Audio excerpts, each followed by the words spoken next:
Bismillahirrahmanirrahim. Assalamualaikum warahmatullahi wabarakatuh.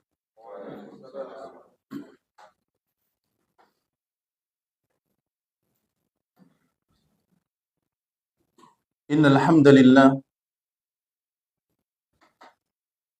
nahmaduhu wa nasta'inuhu wa nastaghfiruh wa na'udzu billahi min shururi anfusina wa min sayyiati a'malina. Man yahdihillahu fala mudilla lahu wa man yudlil fala hadiya lahu. Ashhadu an la ilaha illallah wahdahu la syarika lah wa ashhadu anna Muhammadan abduhu wa rasuluh sallallahu alaihi wa ala alihi wa ashabihi wa man tabi'ahum bi ihsanin ila yaumiddin. Amma ba'du, ikhwani fillah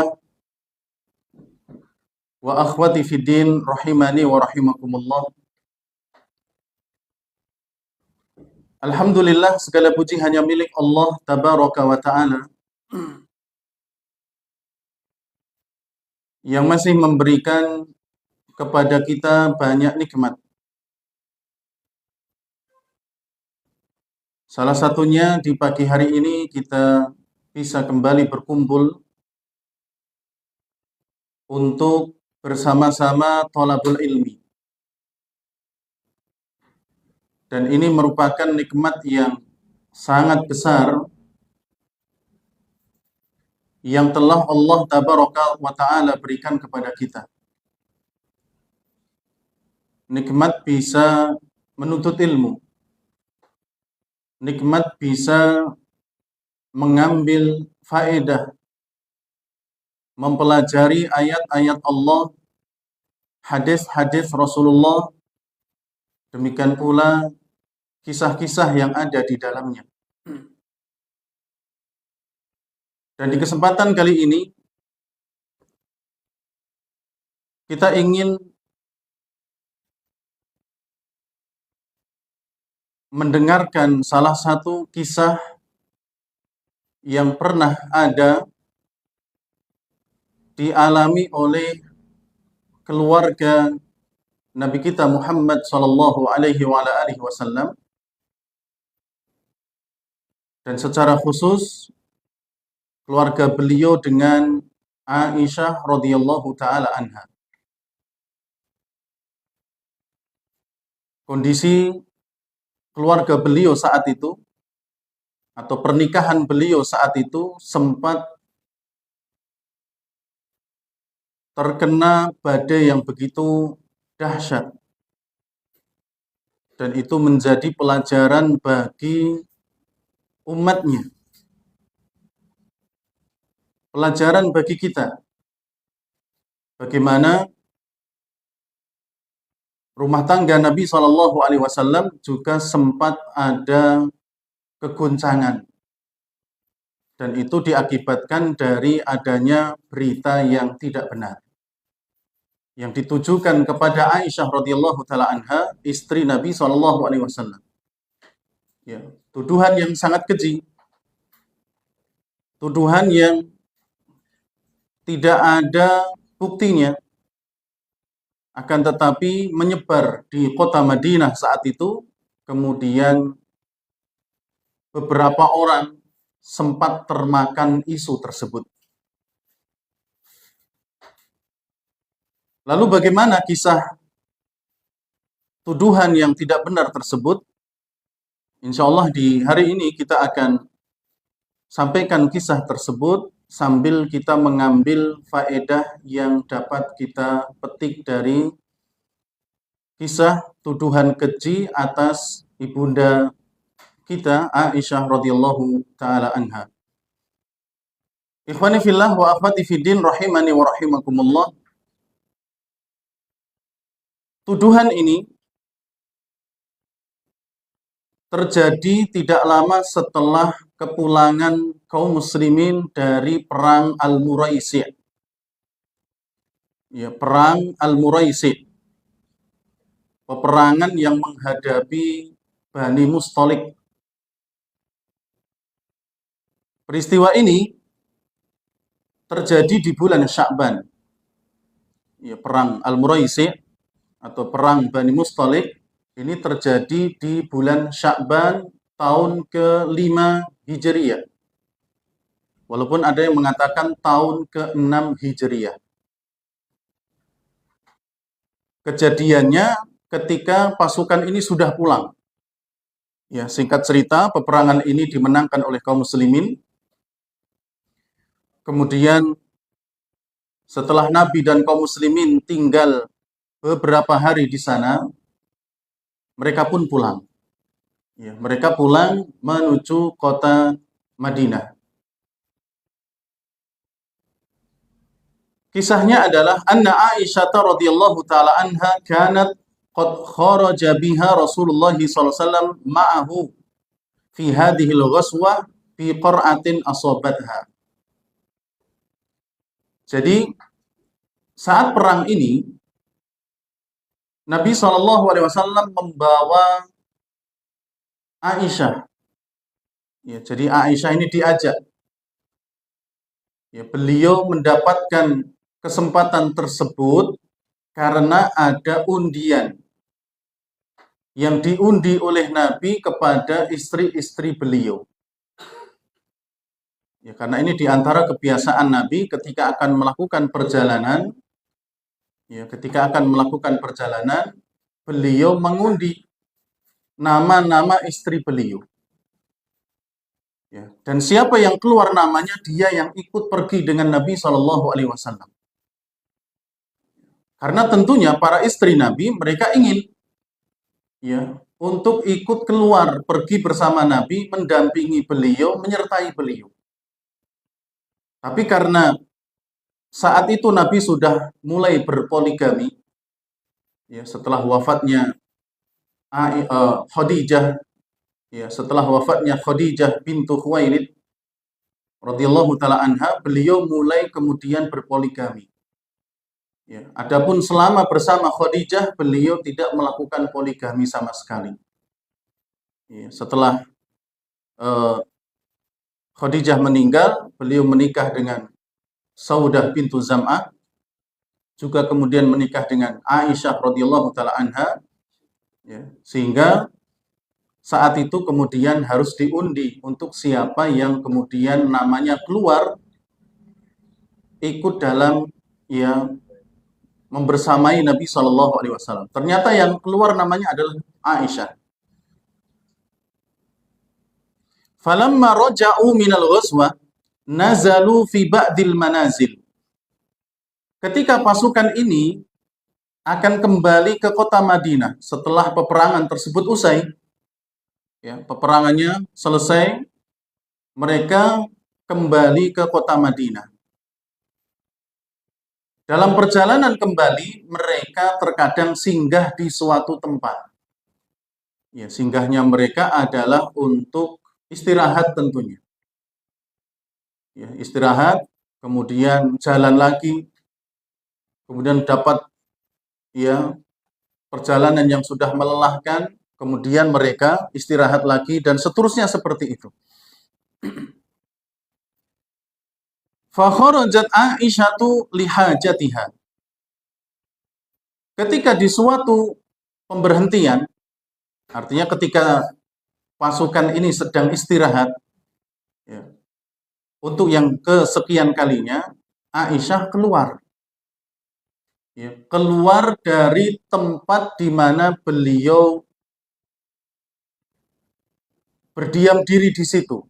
Ya, jadi beliau ini berangkat dan pergi itu ditandu, ya, dimasukkan ke sebuah tempat ya yang bisa ditandu, kemudian Aisyah masuk ke dalamnya, ya kayak bilik gitu, tapi bisa ditandu atau bisa dinaikkan ke atas unta, sehingga Aisyah ini ketika ditandu bukan kemudian kelihatan ya beliau tidak, tapi tertutup ya di kayak bilik seperti itu ya. Nah, beliau keluar untuk suatu keperluan. Fafaqadat aqdan li ukhtiha kanat a'aradha iyyaha. Ketika beliau kembali, jadi keluar dari bilik itu, kemudian melewati pasukan, ya, kemudian beliau ya menyelesaikan hajatnya. Ketika kembali ke bilik tersebut, ternyata kalung yang beliau pakai itu jatuh, hilang. Ya, ketika dilihat kok nggak ada. Ya, maka kemudian Aisyah radhiyallahu taala anha faraja'at taltamisuhu fil mawdhi'il ladzi faqadathu fihi fi waqtiha. Langsung seketika itu Aisyah keluar dari bilik lagi, ya. Kemudian menelusuri jalan yang tadi dia lewati ketika membuang hajat atau ketika beliau melakukan hajatnya. Ya, dicari. Ya, dicari di tempat tadi beliau menyelesaikan hajatnya. Faja'an nafarul ladzi kanu yarhiluna haudajaha fadhannuha fihi fahamiluhu al-haudaj. Maka datanglah orang-orang yang menggendong bilik tersebut. Ya, kemah kecil yang tadi Aisyah berada di dalamnya. Ya. Tapi Aisyah posisinya belum ada di dalam. Beliau masih di tempat di mana beliau tadi menyelesaikan hajatnya. Masih mencari kalung atau cincin yang hilang. Belum balik ke bilik, tapi para penjaganya itu sudah datang, kemudian diangkatlah bilik tersebut, kemudian dilanjutkan perjalanan. Ya, jadi ini kebiasaan mereka saat itu, ya, bilik itu ditaruh, kemudian ditinggalkan. Ya. Pasukan yang biasa menggendong ini pergi dulu, ikut ke barisan pasukan yang lain untuk istirahat juga, jadi tidak mandek di situ. Baru nanti kira-kira sudah mau berjalan, mereka datang lagi untuk mengambil bilik yang di dalamnya ada Aisyah. Jadi pasukan ini tidak berhenti nongkrong di sekitar biliknya Aisyah. Kalau seperti itu, bagi Aisyah nanti nggak nyaman. Ya dia mau ya berbicara atau mau keluar nggak nyaman. Makanya kemudian mereka pergi dulu ke pasukan yang lainnya, baru kemudian nanti kalau sudah mau berjalan, mereka kembali lagi. Pasukan ini kembali membawa bilik yang ada di dalamnya Aisyah seharusnya, ya, tapi kondisi saat itu Aisyah belum balik. Kemudian mereka menggendongnya, dipanggul, ya, dipanggul beberapa orang, dan mereka merasa Aisyah sudah di dalam, ya, Aisyah sudah di dalam. Kemudian ketika diangkat itu, mereka juga merasa adanya keringanan, artinya enteng, ya. Ketika diangkat itu enteng, ya, dan entengnya ini memang sudah dirasa sejak awal, ya, karena Aisyah ini saat itu adalah seorang pemudi, ya, seorang wanita yang umurnya belum dewasa, ya, maksudnya umurnya belum umur yang 20 dan seterusnya, kan masih kecil saat itu, ya, mungkin sekitar 12 tahunan, ya, karena berumah tangga dengan Nabi umurnya 9 tahun, walaupun nikahnya 6 tahun. Ya, kemudian ketika peperangan ini kemungkinan umur Aisyah sudah 13 atau 12-an tahun. Ya, masih ringan. Ya, dan beliau juga termasuk wanita yang tidak gemuk. Ya, jadi di awal perjalanan itu memang sudah ringan mengangkatnya. Maka ketika saat itu diambil untuk melanjutkan perjalanan pulang, itu juga ringan, makanya mereka tidak curiga kalau Aisyah itu tidak ada di dalam. Padahal Aisyah belum ada di dalam. Lalu kemudian, ikhwani fillah rahimani wa rahimakumullah, berangkatlah pasukan ini. Ya, berangkatlah pasukan ini.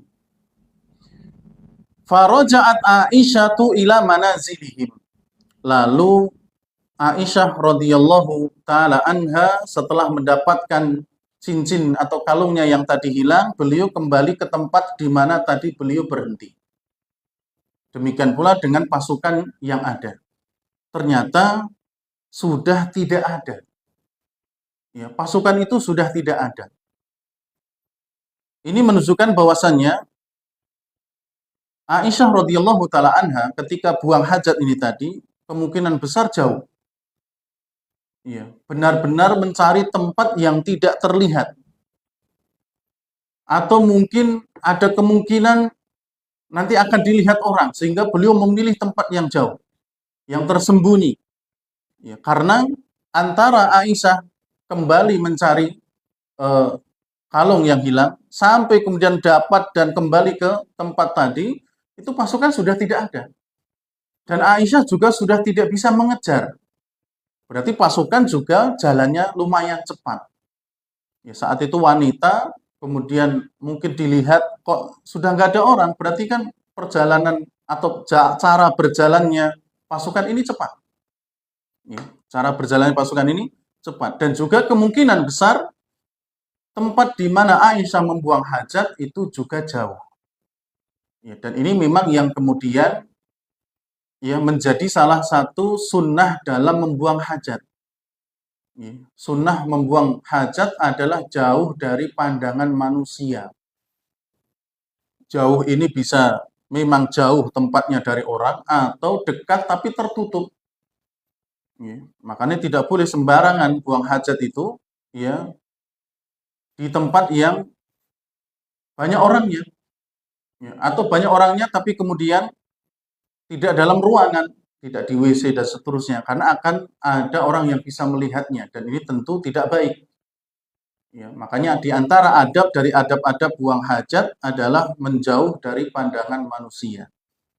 Ya, sekali lagi menjauh itu bisa memang menjauh dari tempat orang banyak. Ya, misalnya di daerah hutan yang di situ masih ada orang atau di dekat jalan raya, yang masuknya yang jauh biar nggak kelihatan orang. Atau kalau ya dekat dengan orang berada di kamar mandi ya, atau di tempat buang hajat ya, di suatu ruangan yang memang di situ khusus untuk buang hajat, tidak sembarangan membuangnya. Kemudian ikhwani fillah rahimani wa rahimakumullah, tatkala Aisyah datang ke tempat tersebut dan ternyata pasukan sudah tidak ada, bahkan tidak ada seorang pun yang memanggilnya atau yang bisa dipanggil. Ya, tentara juga sudah tidak kelihatan, faqa'adat fil manzil. Dia pun duduk di tempat tersebut. Ya, duduk di tempat tadi dia ada ya bilik atau kamar kecilnya. Wa dhannat annahum sayafqadunaha fayarji'una fi talabiha. Beliau Aisyah radhiyallahu taala anha berharap nanti pasukannya akan melihat ternyata dia kehilangan Aisyah, kemudian mereka akan kembali mencari beliau. Wallahu ghalibun ala amrihi. Tapi Allah tabaraka wa ta'ala itu pengatur segala urusan. Ya, yudabbirul amra min fawqi arsyihi kama yasha. Allah pun akan mengatur urusan Allah sesuai yang Allah kehendaki. Artinya itu keinginan Aisyah. Pasukan akan melihat bahwa ya dirinya tertinggal, kemudian mereka akan kembali, itu keinginan Aisyah. Tapi Allah berkehendak lain. Ternyata pasukan sampai tiba di kota Madinah, mereka tidak mencari Aisyah. Ya. Juga mereka tidak kembali untuk mencarinya. Ya, dan itu adalah kehendak Allah tabaraka wa ta'ala. Faghalabatha ainaha fanamat. Ya, saat itu kemudian akhirnya karena kecapean, kelelahan, dan seterusnya, Aisyah pun tertidur. Ya, tertidur di tempat tadi dia terakhir kali berhenti. Falam tastaikid illa biqauli Sofwan bin al-Mu'attal. Ya. Dan tidaklah Aisyah bangun dari tidurnya tadi kecuali disebabkan karena ucapan sahabat yang bernama Sofwan bin al-Mu'attal. Ya, ini juga salah satu pasukan. Ya, bagian dari pasukan Nabi SAW dalam peperangan tersebut. Ya, dan Allah takdirkan Sofwan bin al-Mu'attal ini tertinggal. Ya, tertinggal dari pasukan. Ya, disebutkan karena beliau mungkin saking capeknya tertidur. Ketika bangun ternyata pasukan sudah tidak ada. Sehingga ketika pasukan yang depan itu sudah hampir sampai di Madinah, di tengah-tengah perjalanan ada Aisyah yang tertinggal sampai tertidur, di belakangnya masih ada satu pasukan yang bernama Sofwan bin al-Mu'attal. Apa ucapan Sofwan bin Al-Mu'attal ketika melihat ada Aisyah? Beliau mengatakan inna lillahi wa inna ilaihi raji'un. Ya, Sofwan bin Al-Mu'attal mengucapkan kalimat istirja. Ya. Saking kagetnya beliau mengucapkan inna lillahi wa inna ilaihi raji'un. Zaujatu Rasulillah sallallahu alaihi wasallam, bukankah itu istrinya ya Rasulullah sallallahu alaihi wasallam? Saat itu kemudian Aisyah bangun. Ya, Aisyah bangun. Sofwan bin Al-Mu'attal, ikhwani fillah rahimani wa rahimakumullah, beliau ini pernah melihat Aisyah sebelum diturunkannya ayat hijab. Ya, ayat hijab yang menutupi wajah, ya pakai cadar. Sebelum turun ayat itu, Sofwan bin Al-Mu'attal ini sudah mengenal Aisyah. Sudah tahu wajahnya, sudah tahu ciri fisiknya. Kemudian ketika turun ayat hijab, Sofwan bin Al-Mu'attal juga sudah tahu ini Aisyah, ini Saudah, ini siapa, itu sudah tahu beliau. Ya, maka ketika beliau berjalan, kemudian ngerti ada di situ wanita yang tertidur dengan fisik yang dia kenali, maka dia mengatakan inna lillahi wa inna ilaihi raji'un. Ternyata itu adalah istri Nabi SAW. Bukankah ini istri Nabi SAW? Ya, didukung dengan saat itu tidak ada istri Nabi yang ikut dalam peperangan kecuali Aisyah. Walaupun bisa jadi di situ bukan istri Aisyah, bukan istri Nabi. Ya, di situ selain dari Aisyah, mungkin wanita mana, tapi Sofwan bin Al-Mu'attal itu tahu persis ya fisik Aisyah sebelum ya turun ayat hijab, cadar, demikian pula setelahnya. Maka kemudian Sofwan bin Al-Mu'attal mendekatkan tunggangannya. Ya, Sofwan bin Al-Mu'attal mendekatkan tunggangannya. Setelah itu Sofwan bin Al-Mu'attal pergi. Ya, menjauh. Memberikan kesempatan supaya Aisyah radhiyallahu taala anha itu naik ke atas tunggangan Sofwan bin Al-Mu'attal. Wa ma kallamaha kalimatan wahidatan. Dan saat pertama kali pertemuan Sofwan dengan Aisyah sampai ke Madinah, sama sekali mereka tidak ngobrol. Ya, dalam perjalanan tersebut sama sekali mereka tidak ngobrol.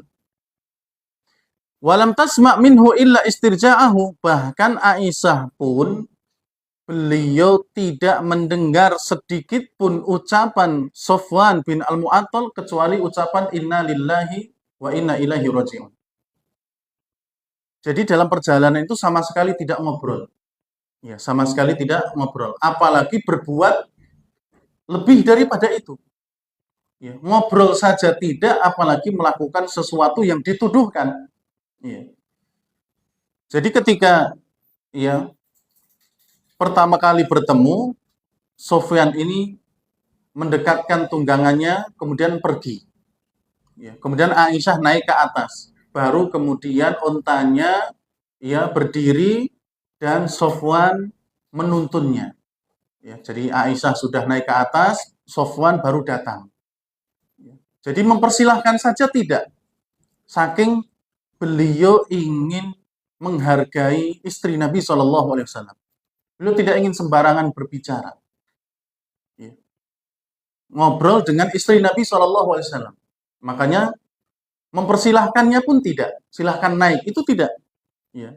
Cukup didekatkan, kemudian ya itu sebagai isyarat supaya Aisyah naik ke atas. Setelah naik ke atas, yang tadinya Sofwan pergi dahulu, kemudian baru apa? Datang lagi.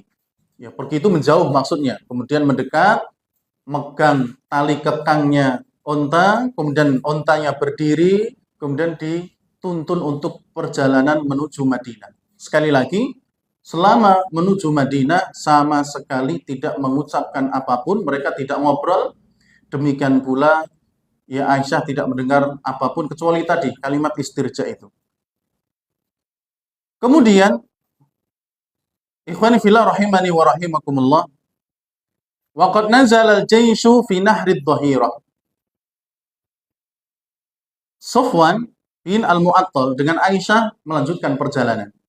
Ya, menyusul pasukan yang sudah berjalan. Kemudian saat itu pasukan telah tiba di suatu daerah namanya Nahrud Dhahirah. Ya, daerah yang sudah dekat dengan kota Madinah. Ya, mereka berhenti di sana untuk istirahat ya kesekian kalinya.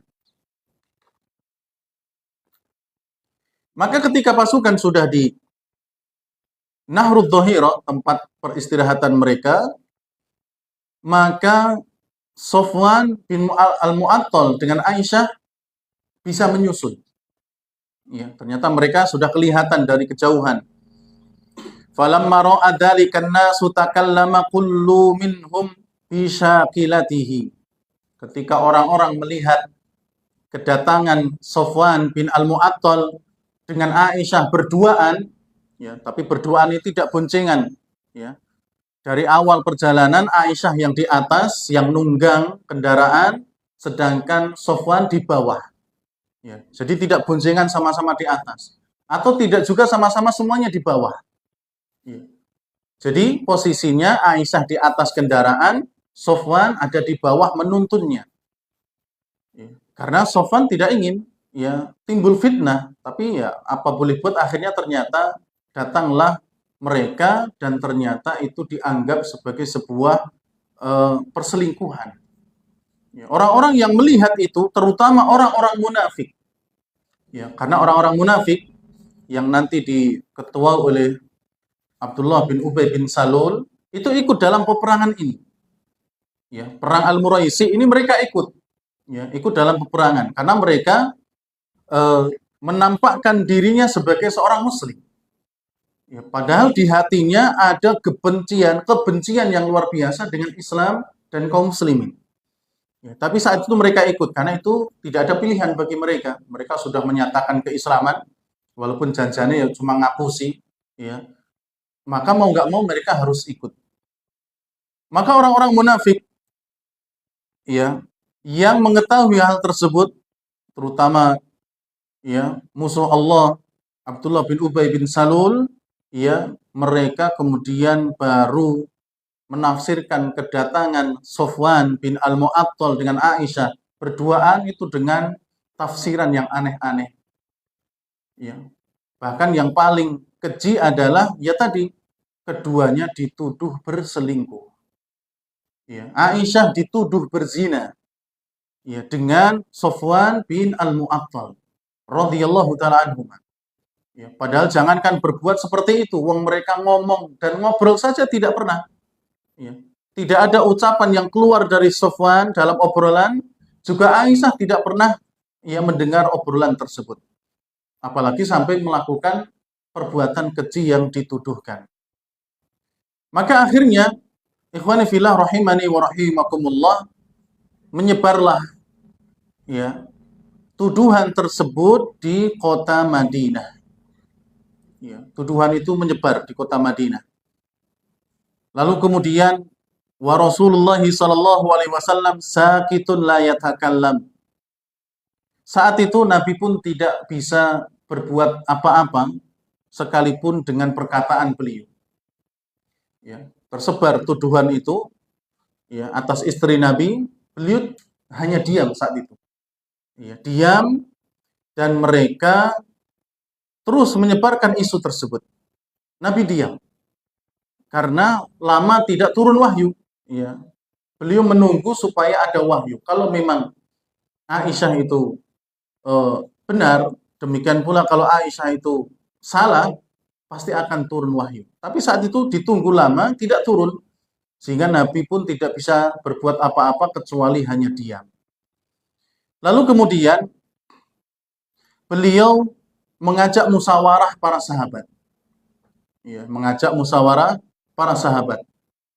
Karena sudah semakin lama dan semakin menyebar fitnah tersebut, kemudian juga menunggu datangnya wahyu tidak kunjung datang, akhirnya beliau bermusyawarah dengan para sahabat. Dan di dalam temuan tersebut, ada beberapa sahabat yang mengajukan sikapnya.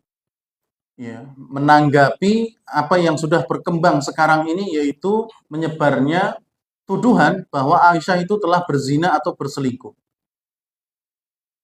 Ali bin Abi Thalib saat itu mengutarakan ya usulnya, walaupun ini tidak langsung disampaikan kepada Nabi. Ya, beliau memberikan isyarat ayyufariqaha wa ya'khudhu ghairaha. Ali bin Abi Thalib menyarankan supaya Nabi menceraikan Aisyah. Ya, tapi tidak langsung ya Rasulullah ceraikan Aisyah, tidak.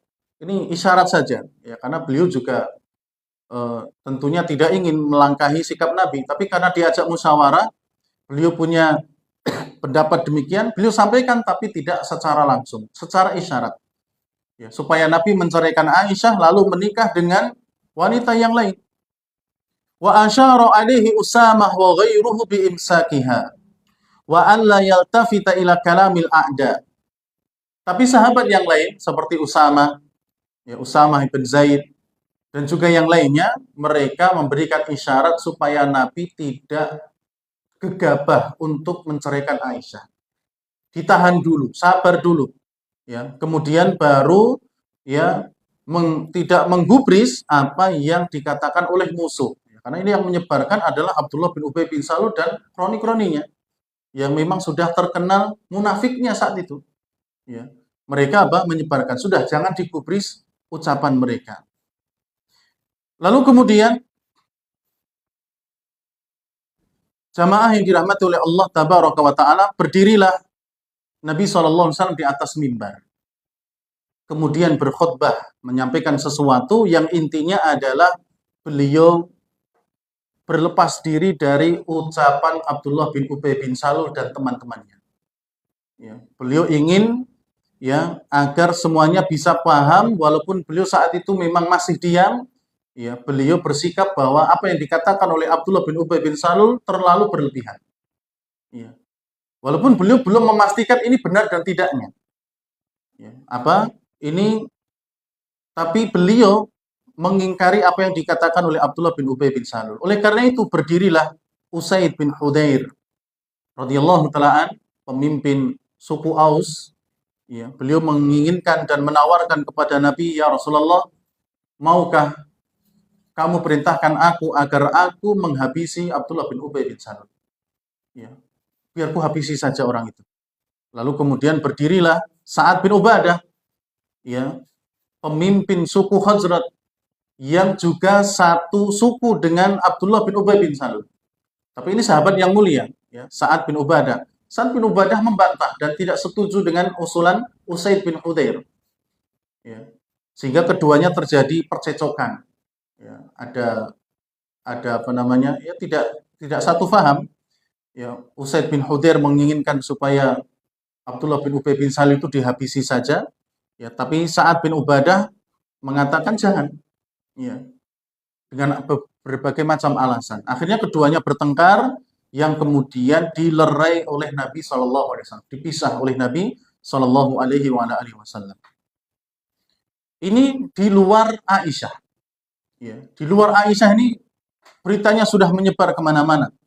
Amma Aisyah, adapun Aisyah, falamma raja'at maridat syahron. Tatkala beliau sampai di kota Madinah saat itu, setelah pulang dari perang Al-Muraisi yang ketinggalan, kemudian pulang berduaan dengan ya Sofwan bin Al-Mu'attal, Aisyah tiba di kota Madinah langsung sakit selama 1 bulan.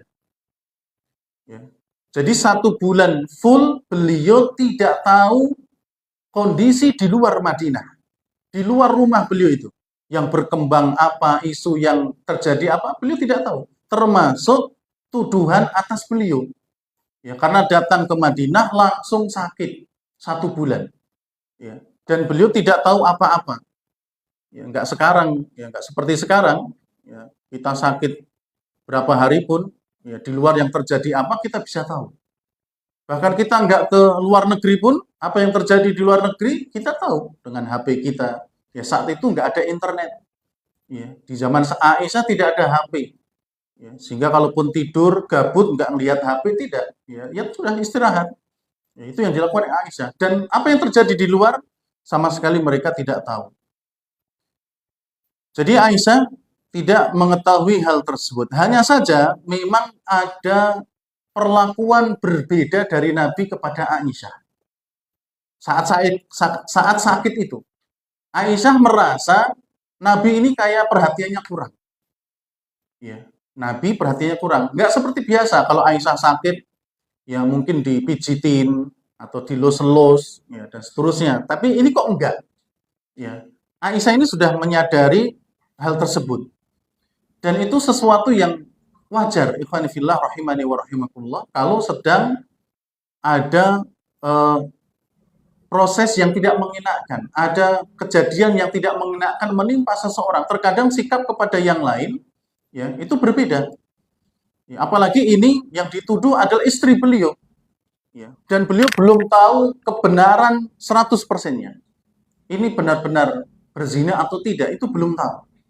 Sehingga Nabi pun kemudian seakan-akan mengurangi, ya, mengurangi sikap beliau kepada Aisyah tidak seperti biasanya. Maka suatu hari, ikhwani fillah rahimani wa rahimakumullah, Aisyah radhiyallahu taala anha memiliki suatu keperluan sehingga beliau harus keluar. Saat itu beliau ditemani oleh seorang wanita bernama Ummu Mistah. Ya, Ummu Mistah, ditemani oleh Ummu Mistah. Kalau tidak salah buang hajat. Maka ketika dalam perjalanan tersebut Ummu Mistah itu terpleset. Ya, Ummu Mistah itu terpleset karena kesandung dengan kainnya. Lalu kemudian Ummu Mistah mengatakan, ya, celaka Mistah. Celaka Mistah. Lalu kemudian Aisyah menegurnya, wahai Ummu Mistah, kamu jangan mengucapkan seperti itu. Mistah ini anakmu. Kemudian yang kedua, Mistah ini, Mistah bin Usasah namanya, dia ini termasuk ahli Badar. Ya, dia ini pernah ikut perang Badar. Ya, sahabat-sahabat Nabi yang pernah ikut perang Badar itu dimuliakan. Bisa dikatakan mungkin perang Badar itu kayak orang, ya, naik pangkat. Ya, karena siapa yang ikut, dosa-dosanya diampuni oleh Allah Tabaraka wa Ta'ala. Dia mendapatkan gelar Al-Badri. Ya, setiap orang yang ikut perang Badar itu digelari dengan Al-Badri. Berarti dia ikut perang Badar. Dan orang yang seperti ini dimuliakan. Makanya ketika Ummu Mistah terpleset, kemudian kok nyeletuknya itu adalah semoga Mistah celaka. Atau celaka Mistah, Aisyah membantahnya. Kamu jangan mengucapkan itu, wahai Ummu Mistah. Ya, Mistah ini anakmu pertama, yang kedua dia ikut perang Badar. Dia ini orang yang dimuliakan oleh Allah Tabaraka wa Ta'ala. Lalu kemudian Ummu Mistah bercerita, ya, wahai Aisyah, apakah kamu tidak tahu kabar yang sekarang ini, ya, menyebar di kota Madinah? Ya, termasuk salah satu yang menyebarkannya atau yang terkena fitnah itu adalah Mistah. Ya, Mistah bin Usasah. Padahal kalau diurutkan, ya, nasabnya, keluarga Ummu Mistah ini masih punya hubungan erat dengan keluarga Abu Bakar As-Siddiq. Ya, bapak dari Aisyah itu sendiri. Ya, jadi masih ada hubungan erat. Tapi saat itu, ya, beliau berada di pihaknya Aisyah jelas. Ya. Jadi beliau termasuk Ummu Mistah ini yang juga mendengar berita itu tapi tidak kemudian ikut menyebarkan.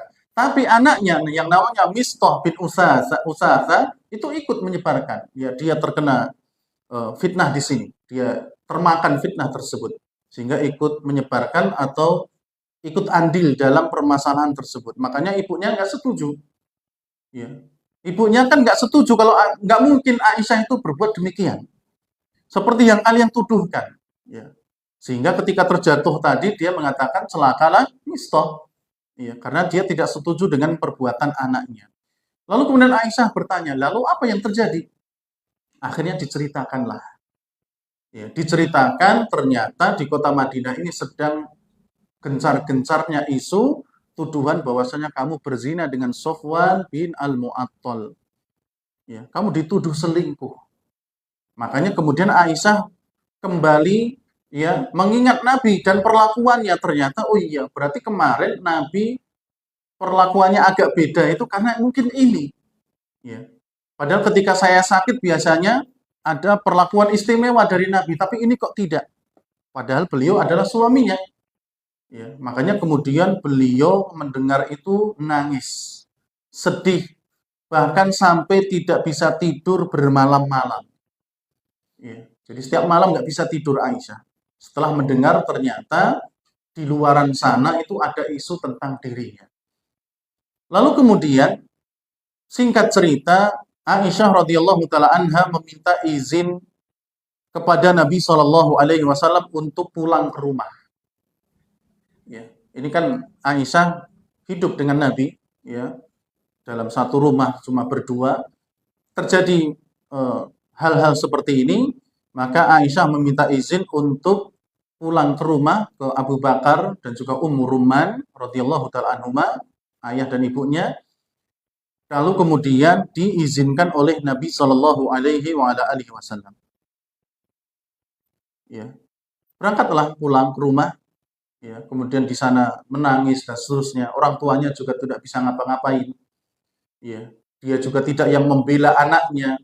Ya. Juga kemudian mereka bersikap untuk diam terlebih dahulu, sebagaimana juga yang dilakukan oleh Nabi Shallallahu alaihi wasallam.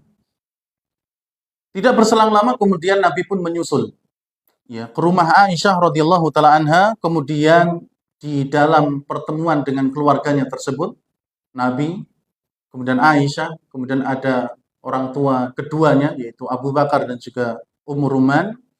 Nabi SAW kemudian berkata, "Amma ba'du ya Aisyah." Setelah itu wahai Aisyah, "Fa innahu qad balaghani anki kada wa kada."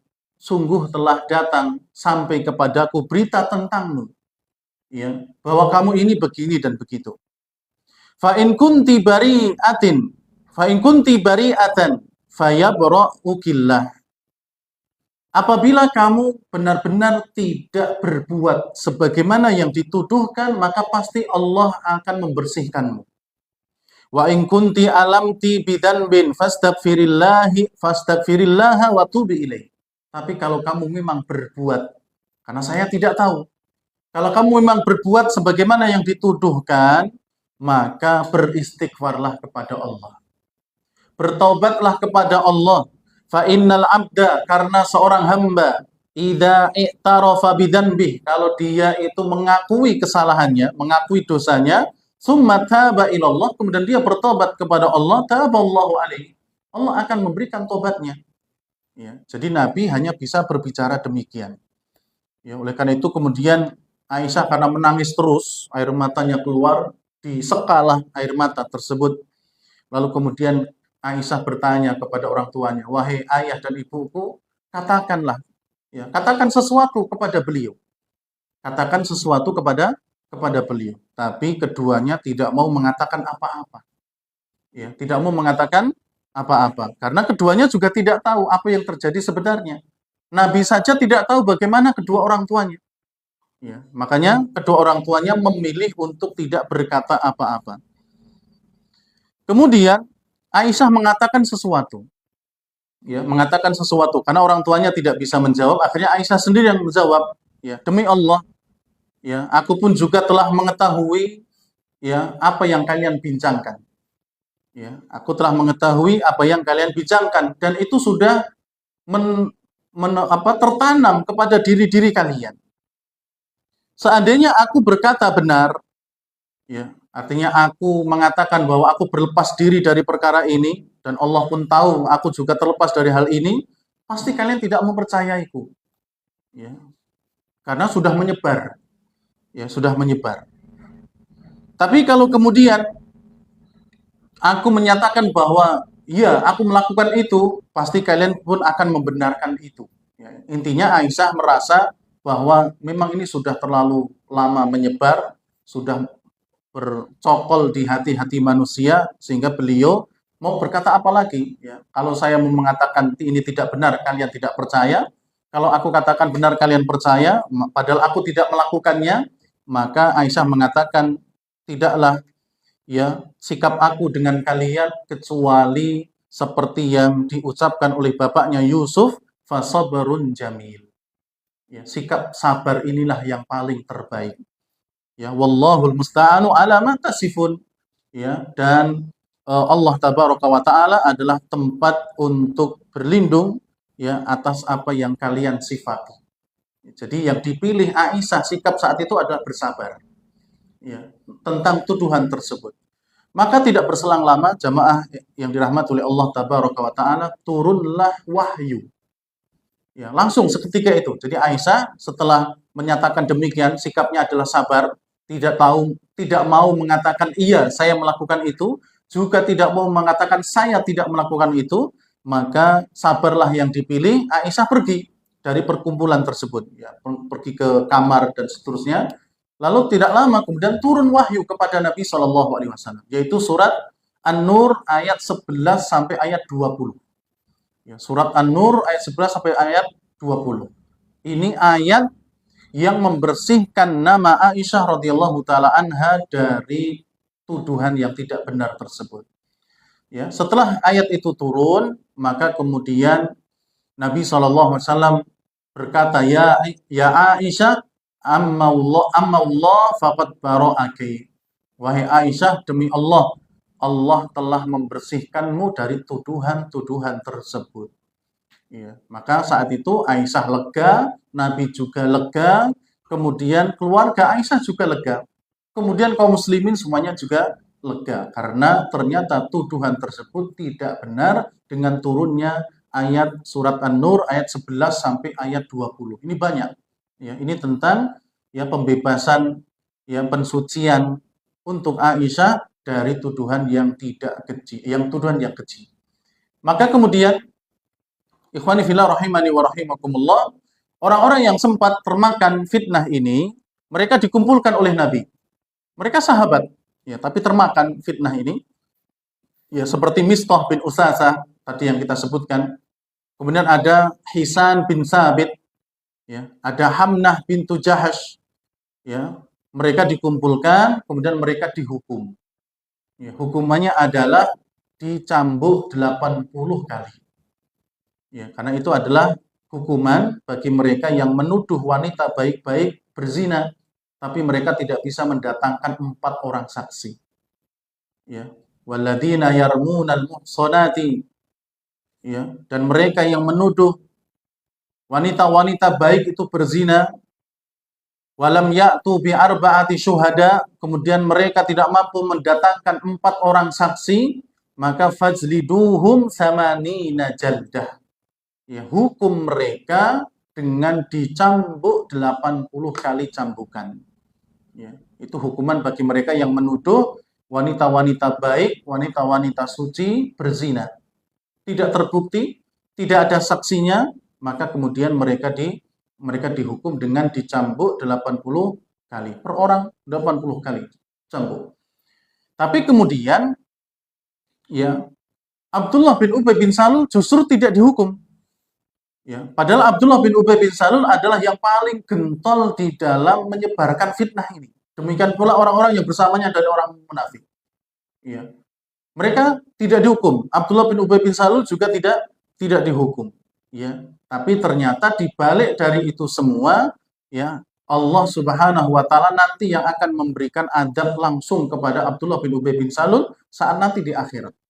Ya. Kalau Abdullah bin Ubay bin Salul dihukum hanya sekedar dicambuk saja, ini kurang. Ya, biarkan nanti Allah sendiri yang akan menghukumnya.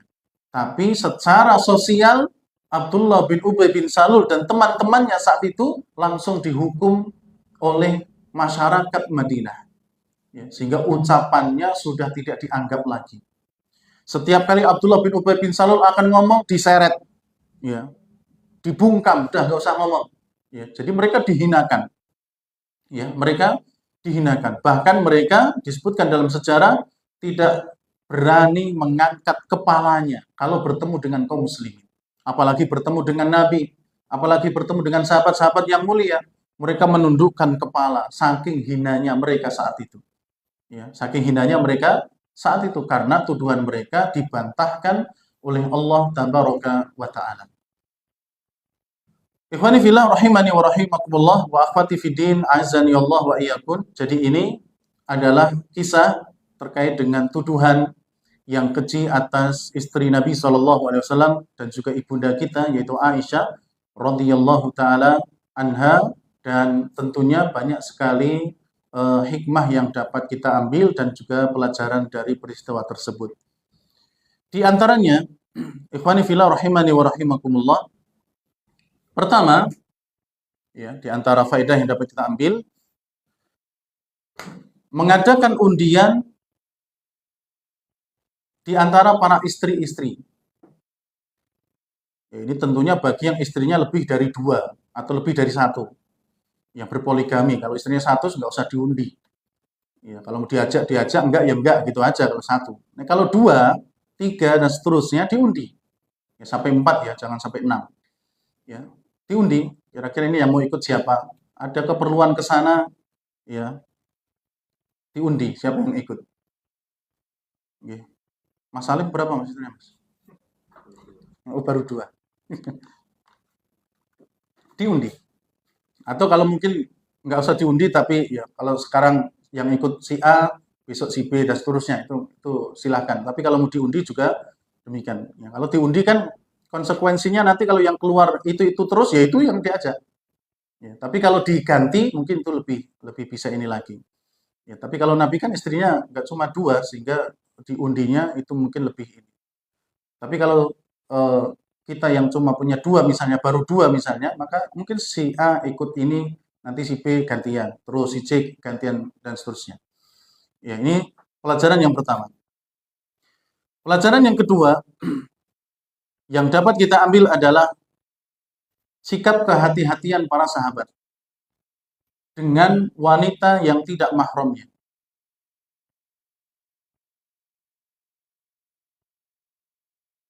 Ya, ini para sahabat, mereka berhati-hati sekali. Ya, bagaimana dengan kita yang bukan sahabat? Yaitu pelajaran pentingnya dengan wanita yang bukan mahram. Ya, bagaimana tidak, ini diambil dari kisah yang tadi bahwa para pemikul kamar kecilnya Aisyah setelah diturunkan mereka pergi, bukan nongkrong di situ, tidak, tapi pergi ikut ke barisan pasukan yang lain. Nanti kalau sudah waktunya berangkat, mereka datang lagi, mikul lagi. Ya, namanya mikul atau mungkin ditaruh di atas unta, itu kan memang harus, ya, karena nggak ada rodanya, nggak ada gitu, nggak mungkin. Kalaupun ada rodanya, kalau nggak ada mesinnya, nggak bisa jalan sendiri kan gitu. Itu mesti harus dipikul, dan itu darurat, nggak ada masalah. Tapi ketika sudah ditaruh, ya istirahat misalnya, maka mereka pergi. Ya, karena nanti yang ada di dalam, seorang wanita bisa saja tidak enak di situ. Ya, siapa tahu mau ngentut atau ngapain kan, kalau ada laki-laki mereka malu. Ya. Atau mungkin mau keperluan yang lain.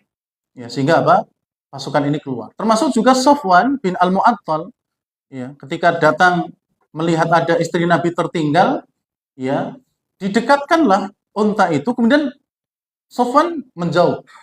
Ya, setelah Aisyah naik ke atas, baru mendekat lagi, ambil talinya, kemudian diajak jalan. Dan juga tidak ada pembicaraan sama sekali dalam perjalanan tersebut. Ya, ini menunjukkan akan apa? Sikap bagaimana para sahabat benar-benar menjauh ataupun benar-benar hati-hati terhadap wanita yang bukan mahramnya. Kemudian faedah yang lain, yang ketiga, kalimat istirja, inna lillahi wa inna ilaihi raji'un, tidak cuma untuk orang yang meninggal atau berita orang yang meninggal, termasuk kejadian-kejadian yang lainnya, ya, bencana, ya, lagi ngepit atau kebanan, ya, kita mengucapnya innalillahi wa inna ilaihi raji'un. Atau la qadarullah, ada yang terjatuh dan seterusnya, ya. Termasuk ini, ya, seperti musibah, Aisyah ketinggalan, ini seperti musibah. Makanya apa? Sofwan mengatakan innalillahi wa inna ilaihi raji'un. Bahkan ucapan ini boleh diucapkan walaupun yang meninggal itu non-muslim. Ya, karena ini ucapan yang umum, ya, bahwa siapapun akan kembali kepada Allah tabaraka wa taala. Ya. Cukup innalillahi wa inna ilaihi raji'un. Itu walaupun siapa yang meninggal boleh kita ucapkan. Jadi kata ini ucapan ini namanya istirja. Ya, innalillahi wa inna ilaihi raji'un itu istirja. Itu tidak cuma diucapkan ketika apa? Ketika ada orang meninggal saja, tapi musibah-musibah yang lain juga boleh innalillahi wa inna ilaihi raji'un. Kemudian faedah yang lainnya yang dapat kita ambil bahayanya fitnah. Ya, bahayanya fitnah. Maksud fitnah di sini adalah tuduhan tanpa bukti. Ini sangat bahaya sekali. Ya, makanya kalau dalam Islam lisan ini benar-benar dijaga. Jangan sampai menuduh. Ya. Sedangkan tuduhan itu tanpa bukti. Ini bahaya sekali. Bayangkan tadi sampai kemudian di Madinah isu itu luar biasa. Ya. Isu yang sedang viral, sedang trending saat itu tuduhan kepada Aisyah. Satu kota Madinah dengar semua. Ya. Kecuali Aisyah saja yang tidak dengar dalam 1 bulan. Ya. Tapi kan setelah itu, setelah dengar, Aisyah sakit, nangis, sedih. Itu menunjukkan bahayanya fitnah, tuduhan tanpa keji. Makanya orang-orang yang pernah dituduh tanpa bukti yang nyata itu luar biasa sakitnya. Ya. Sampai sekarang mungkin bertahun-tahun mungkin masih terngiang-ngiang itu, masih teringat siapa yang melakukannya, tuduhan apa yang diberikan kepadanya. Demikian pula saking hebatnya tuduhan tersebut bikin Aisyah sakit, sedih, Nabi pun juga tidak bisa berbuat apa-apa saat itu. Ya, tidak bisa berbuat apa-apa. Beliau ya hanya menunggu wahyu. Karena saat itu masih ada wahyu yang bisa turun. Kemudian saking hebatnya pula fitnah tersebut, orang-orang dari kalangan sahabat bahkan yang pernah ikut perang Badar termakan isu tersebut. Ya, seperti Hisan bin Sabit, ya, demikian pula Mistah bin Usasah. Ini akhirnya mereka termakan. Ya, padahal mereka adalah sahabat yang mulia. Ya, sahabat yang mulia, tapi termakan isu tersebut. Faedah yang lain yang dapat kita ambil, ikhwan fillah rahimani wa rahimakumullah, sahabat itu bukan manusia yang maksum. Sahabat itu bukan manusia yang maksum. Artinya yang terlepas dari dosa. Bukan. Iya. Akidah Ahlussunnah wal Jamaah, sahabat itu tidak maksum. Mereka pernah berbuat salah. Tapi ingat, kesalahan mereka sudah ditutupi dengan jasa mereka untuk Islam dan kaum muslimin. Ya, mereka jadi sahabat itu sudah luar biasa. Ya. Sudah menghapus dosa-dosa mereka. Ya. Tapi ingat, mereka bukan maksum. Sesekali mereka melakukan kesalahan. Namanya juga bukan maksum. Ya. Seperti ada sahabat itu yang saling bertengkar. Tadi ada Usaid bin Hudair dengan Sa'ad bin Ubadah. Ada Khalid bin Walid dengan Abdullah bin Mas'ud kalau tidak salah. Itu juga pernah ada ya perselisihan. Abu Dzar Al-Ghifari dengan Utsman bin Affan juga ada perselisihan. Ya. Kemudian juga ada sahabat-sahabat yang lain. Ada Ali dengan Muawiyah sehingga terjadi perang Siffin. Ada Ali dengan Aisyah sehingga terjadi perang Jamal. Demikian pula yang lainnya. Karena sahabat tidak maksum. Tapi ingat, ya, kedudukan mereka menjadi sahabat itu sudah menghapus dosa-dosa mereka. Kebaikan yang pernah mereka lakukan sudah menghapus dosa-dosa mereka.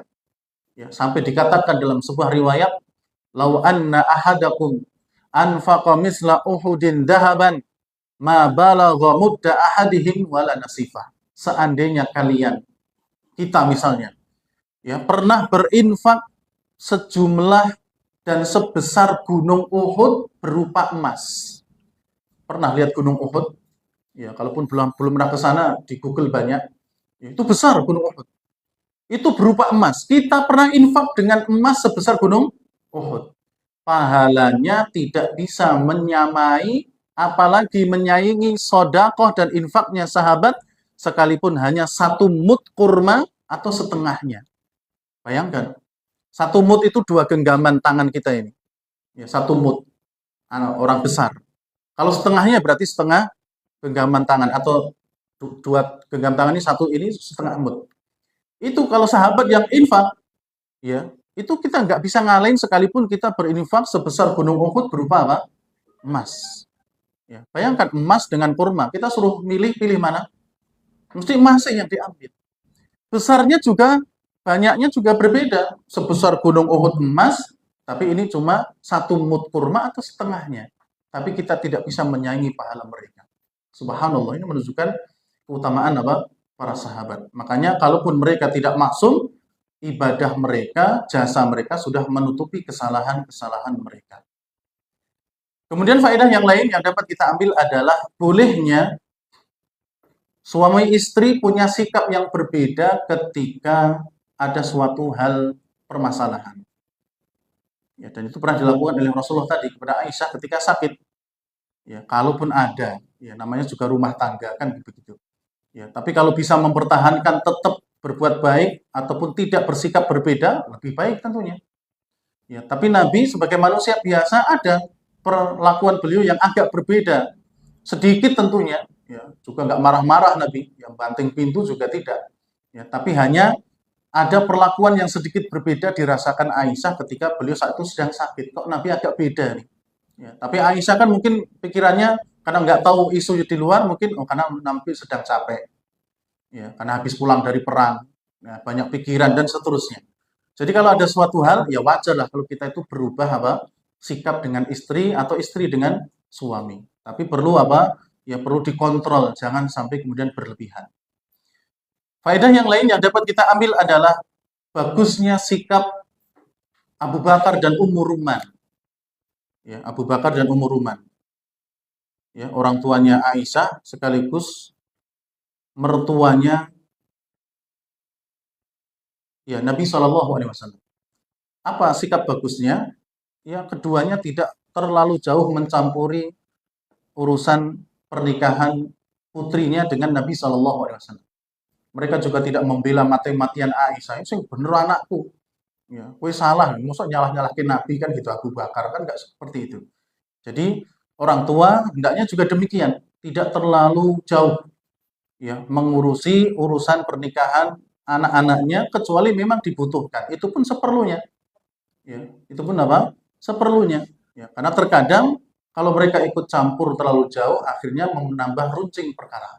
Ya, tapi kalau tidak menambah runcing perkara, nggak ada masalah. Ya. Atau memang sudah jelas siapa yang salah misalnya, ya sudah. Ya, disikapi dengan yang sebenarnya tanpa berlebihan. Abu Bakar lebih memilih diam. Ummu Ruman sebagai seorang ibu juga memilih apa? Diam. Bahkan selama 1 bulan ini, Ummu Ruman juga sakit. Mendengar isu tersebut. Tapi tidak juga langsung disampaikan kepada Aisyah. Ummu Ruman juga tidak bertanya, apa benar toh, no. Ya. Apa benar toh, wahai Aisyah, kamu itu begini. Tidak. Sampai kemudian Aisyah tahu sendiri dari Ummu Mistah. Ya. Ibunya tidak langsung memberitahukan. Itu sakit Ummu Ruman. Ya. Bahkan setelah selesai semua itu, akibat dari sakitnya ini, kemudian Ummu Ruman meninggal. Ya, ibunya Aisyah meninggal. Radhiyallahu ta'ala anha. Kemudian yang selanjutnya, di antara faedah yang dapat kita ambil adalah bolehnya ya seorang istri meminta izin kepada suaminya untuk pulang ke orang tuanya, minimal misalnya untuk menenangkan diri kalau ada suatu hal. Ya boleh, dan laki-laki juga hendaknya memberikan perhatian yang besar terhadap hal ini. Tapi kalau mereka mau tetap bersabar, tetap berada di rumah suaminya, ya kemudian sambil memperbaiki, ya tidak ada masalah, tentu itu lebih baik daripada nanti kalau pulang akan ada timbul pertanyaan dari orang tuanya, sehingga menjadi pikiran, dari tetangganya, sehingga mungkin bisa fitnah dan seterusnya. Ya, maka, tapi secara hukum asal boleh, seperti yang dilakukan oleh Aisyah. Ya. Tapi kalau mau kemudian bisa berada tetap di dalam rumah, maka itu tentu yang lebih baik. Ya. Aisyah pulang karena memang semua orang sudah tahu perkara tersebut. Ya. Tapi kalau perkara kita kan terkadang orang lain tidak tahu, maka lebih baik mungkin disimpan rapat, kemudian diselesaikan berdua dengan suami di dalam rumahnya ataupun di tempatnya masing-masing. Ikhwani fillah rahimani wa rahimakumullah. Kemudian yang terakhir, walaupun sebenarnya masih banyak yang bisa kita gali dari faedahnya adalah hidup rumah tangga Nabi sempat terguncang. Ya, sempat terguncang. Oleh karena itu, rumah tangga kita pun bisa jadi demikian. Ya, makanya kita harus siap-siap. Ya, yang mungkin masih jomblo juga jangan kemudian mikir nikah itu sing enake wae. Ya, ini yang sering kita nasihatkan kepada mereka para jomblo yang belum nikah, mungkin mau nikah, maka jangan nikah itu yang dipikir enaknya saja. Ya, kita sering mengistilahkan bahwa pernikahan itu seperti orang yang naik di atas perahu, kapal, yang terkadang ombaknya itu tidak kecil. Ya, ada yang kecil, ada yang sedang, ada yang besar, ya, dan seterusnya. Ya. Bahkan seperti melihat gunung, ya, indah, elok, ya, tapi ketika didekati, kita naiknya itu juga susah. Ada batu yang harus dilewati, ada kerikil yang terkadang bikin kita tergelincir, ada tanah liat, ada tanah licin, dan seterusnya.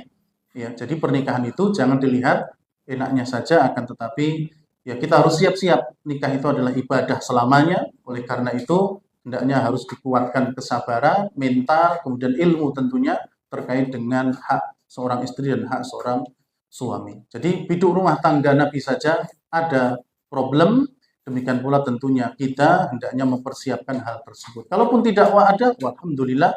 Tapi kalaupun ada, lihat bagaimana sikap Nabi Shallallahu Alaihi Wasallam, tidak terlalu tergesa-gesa dalam memberikan keputusan, dan beliau pun akhirnya menyerahkan semuanya kepada Allah Tabaraka wa Ta'ala, dan Allah yang menyelesaikannya. Maka kita pun demikian, kalau ada masalah kita selesaikan dengan baik-baik, kemudian kita sampaikan bantuan itu kepada Allah Tabaraka wa Ta'ala. Demikian ikhwani fillah apa yang bisa kita sampaikan, mudah-mudahan bermanfaat, kurang lebihnya mohon maaf. Dan kita akhiri subhanakallahumma rabbana wa bihamdik asyhadu an la ilaha illa anta astaghfiruka wa atubu ilaik. Wassalamualaikum warahmatullahi wabarakatuh.